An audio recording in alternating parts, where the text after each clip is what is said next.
umaga po ng October 20, 2023 na kung saan sa ngayon po ay nananatili na walang anumang sama ng panahon sa loob at labas ng ating area of responsibility na banta po sa ating bansa at posibleng wala ring bagyo na tatawid dito sa malaking bahagi ng ating bansa hanggang po sa matapos ang buwan na ito. Base po yan sa consistent na ipinapakita po ng forecast model natin pong ginagamit.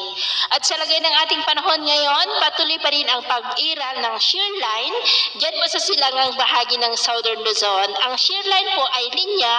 ng hangganan ng malamig na amihan at mainit na easterlies na nagre-resulta po ngayong madaling araw ng mga isolated rains sa ilang bahagi po ng Santa Ana, Cagayan, Quezon, Camarines Norte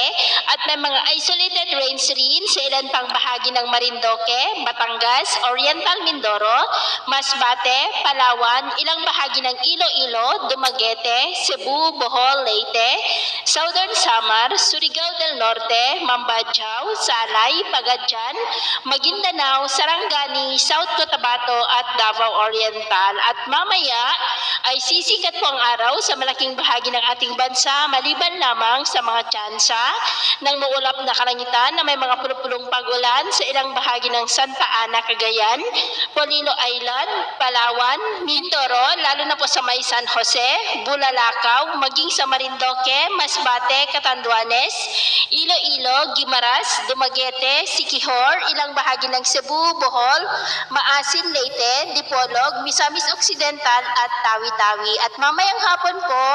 mas maraming lugar na muli dito sa ating bansang makakaranas ng maulap na kalangitan na may mga pulupulong pag-ulan.